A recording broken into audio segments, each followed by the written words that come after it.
Hi, and welcome to the show. Subscribe at kevinmd.com/podcast and get CME for this episode by clicking on the CME link in the show notes. Today, we welcome Yemi Famuyiwa. She's a fertility specialist, and today's Kevin MD article is Microplastics and Fertility, Uncovering the Hidden Risks to Reproductive Health. Yemi, Yes. welcome to the show. Thank you. Thank you, Kevin. So let's start by briefly sharing your story and journey. So I'm originally from Nigeria, came many, many moons ago to go to college. We call it Seeking the Golden Fleece from Nigeria. And I went to Kent State. And from there, I went to Emory in Atlanta. I had a great time. And from Atlanta, came over to Georgetown in DC, did my residency in OBGYN. And I really loved the area. So I stayed in the area. I went to NIH for my fellowship in reproductive endocrinology and fertility. And I love science, love being in the lab, was doing great bench work research, but then I really like people. I like interacting with people. So I felt, it was a time to go more into what I love, which is just really helping my patients. Wonderful. And you're a fertility specialist. Tell us about some Correct. of the rewards and challenges of the field today. Oh, wow. Yeah. Well, rewards is just self-evident. You're helping people, develop, build their families. I tell you, I also tend to be close to my patients. So I get involved, not involved, they invite me to certain milestones. Last year, I got invited to one set of twins. They had their high school graduation and full scholarships to college. And the fact that they still, it's like you're part of their life now. I was walking in the hospital the other day, and this lady called, Dr. Famuyiwa, Dr. Famuyiwa. Her baby was from 16 years ago, right? Or I live in a small community, so sometimes I'll go for a coffee or go to Starbucks or whatever, and I'll run into my old patients. So you see them at different milestones of their lives, and it's the feeling you never get over it. There's a, for instance, to do fertility, you go through OBGYN, you deliver babies. I've delivered thousands of babies before I did my fellowship. And there's a certain rush, there's a certain joy of the moment when you birth a life. Mm-hmm. Well, that joy just multiplies when you see a life come into being right in front of your eyes. That's what fertility is. And to me, there's nothing like that in the world. So I tremendously really love my patients and love helping them. And I see a lot of patients from diverse communities. I'm originally from Nigeria, like I said. So I have a lot of Africans, I have a lot of Asians, a lot of South Americans, and the culture of view that I bring to the practice, because some of my patients, they're afraid. They don't know where to seek for help. They don't, they don't know how to navigate the system. Mm-hmm. So helping them navigate the system and seeing them build their families is really truly rewarding. What are the challenges? Insurance. Insurance, going to battle with insurance Mm-hmm. companies that's one of the big challenges. And another challenge is for some of my patients, not all, getting the word out so they don't feel intimidated about access to care. I'm sure you've read all the literature coming out Mm-hmm. saying that people of minority background sometimes get the short end. And that is true because they're intimidated, they may not know where to seek care. And that's my job. That's my job to bring the message to them, to help them navigate, to treat them in a fair manner, and make sure that they feel, oh my gosh, I know where to go. And then the other half is I also take care of a lot of physicians Mm-hmm. because believe it or not, physicians, we're busy taking care of patients, right? We don't stop to take care of ourselves. So, Yeah. so I want to spread the message to my fellow doctors to extend that hand of grace, to say, I hear you, I feel you, I've been there, I've done that. Let me show you the way so that you also have a good ending. All right. So let's talk about your Kevin MD article, Yes, Microplastics and Fertility, Uncovering yes, the Hidden Risks to Reproductive Health. absolutely. For those who didn't get a chance to read your article, tell us what it's about. Okay, so my article focused on the presence of microplastics in fertility. And, why would I even be interested in that? We know fertility is declining. It used to be 1 in 8. Now they say 1 in 6. By the way, in physicians, it's 1 in 4, 1 in 3. Mm. Female physicians have fertility issues. We have whole countries now. South Korea, the fertility rate is below replacement, right? Now, when I started years ago, I can even within my practice see a steady decline in semen quality. What happened over the last, 20, 30, 40 years? Why is fertility declining? Men today are less fertile than their grandparents. Mm. What's going on? And then you see young women coming in. You used to think that women over the age of 40 were the ones that have abnormal egg quality. Not anymore. You're seeing that in younger and younger age. And so getting involved and reading about what is going on, what is in the environment, why are we seeing some of these things? So as I read different articles, there was an article that came out and said, wow, they found microplastics, in semen, right? They found in the maybe in the testes and whatnot. So you start reading more articles and you start to seeing what's going on. Why is this happening? Is what I start looking at. And then you see that there are articles now saying that there are nanoparticles and microparticles showing that there are a lot of plastics like polyethylene, PVC particles Mhm. is present in either the sperm or in the testes or in the eggs, and it's affecting the quality of what's going on. So we're seeing more and more of that. So, just to give a definition so all my listeners be on the same page, what exactly is a microplastic? How is that defined? Yeah. So a microplastic is a plastic particle that is less than 5 nanometer, Mm. and then the particle that's less than 0.5 or zero point 0.1, right? You're starting to see more and more in not just testes alone, but in the semen, right? So is there a bridge between, is there something going on? Is the microplastics that we see, is it affecting fertility? It's so pervasive. People don't even think about it.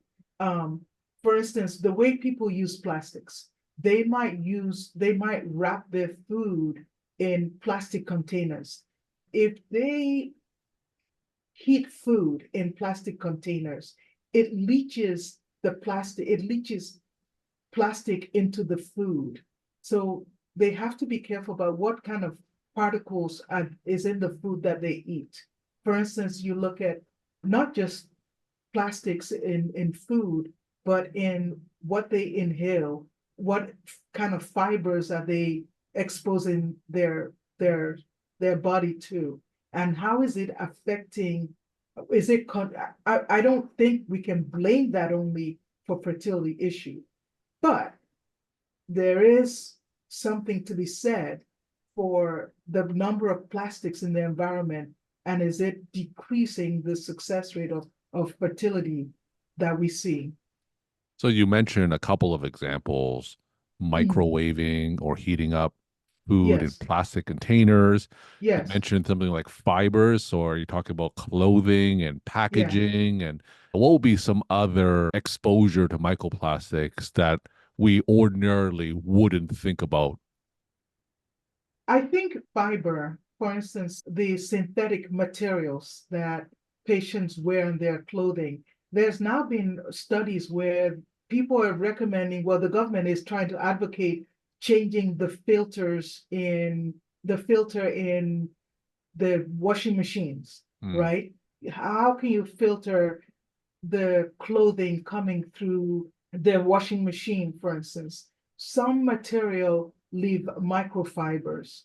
I think one of the biggest one is the fact that a lot of people don't realize that if you heat food in plastic, you're leaching so much plastic into that. I mean, granted, plastics are everywhere, but there's some things we can do to decrease how much plastics we're using. People don't realize that when you drink hot beverages, now I don't advocate people drink a lot of coffee when they're trying to get pregnant. That's another topic. But if you're drinking coffee out of those K cups and whatever, and you heat up the water to go through the K cups, you're drinking some plastic with your coffee, right? So maybe you shouldn't be doing that. And I know in the African community, a lot of people eat fufu, for instance, but they wrap it, they package it in plastic, and that's how it's packaged and sold. And then some people, when they warm it, they just throw it in the microwave and heat it up with the plastic. Some of that plastic outright just melts in the food, and they don't think anything of consuming that, right? So I think that my goal is to just make people more aware, pay attention to what you're putting in your body, what's around you, because that may have an impact on fertility. Now, are there any studies that look at the mechanism by which the accumulation of these microplastic and reproductive organs actually happens?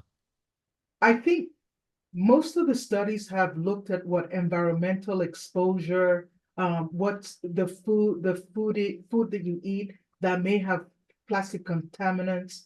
I know a lot of the microplastics has to do with artificial fiber of clothing, for instance. So a lot of that fiber from clothings that maybe your non-cotton clothing has a lot of microplastics in it. So I think that if you look at what do you eat, what do you put on your body, also things like BPA, right, or the phthalates, people don't consider that's highly present in makeup. And a lot of women just slather the makeup on. And I always tell them, read the fine ingredients. I had a patient just today who's pregnant who said, oh, can I show you something I'm using for my face? It's a lightening cream. I'm like, well, let me see what that is. And I looked at the ingredient and it's a carcinogen, right? It's a carcinogen. And I had to show that to her. Like, I don't think this is a good idea. So most people are not paying attention, or they'll use a deodorant that has aluminum in it. And then you have to tell them, maybe you don't want to use an aluminum containing deodorant.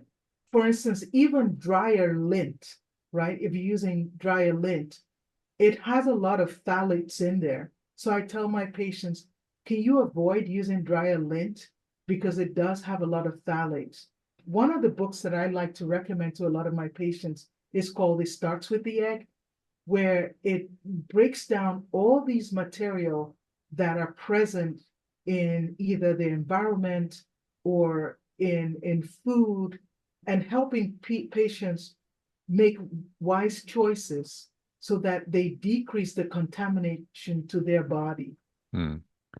So when patients come to see you for fertility issues, do you devote a segment of time specifically addressing their potential exposure to microplastics?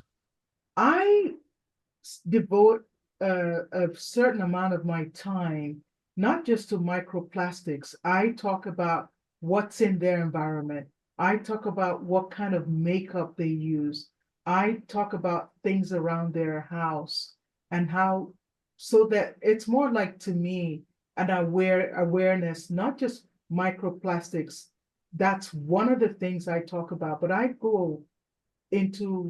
devote a whole segment of my consultation to make them aware of what's in the environment.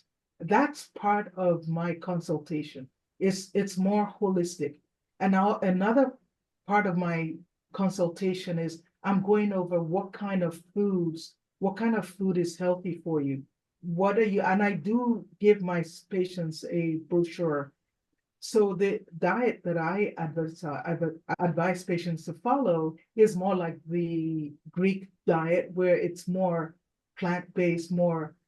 Now, I don't tell people to go off protein at all. In fact, I think fish is very healthy, but eating healthy vegetables, healthy fruits, nuts, and making sure that if they're you eating fruits, you want to avoid the one that is heavily laced with pesticides. Mhm. So I see myself more just advising patients on better lifestyle. What are some practical steps that patients can take? You suggested so many things that they can do, but what are some Mm. practical steps they can do to reduce their exposure to microplastics in their daily life? I would recommend my patients pay attention to what kind of food that they're Food. eating. Hmm. Look at what kind of fiber clothing do you have.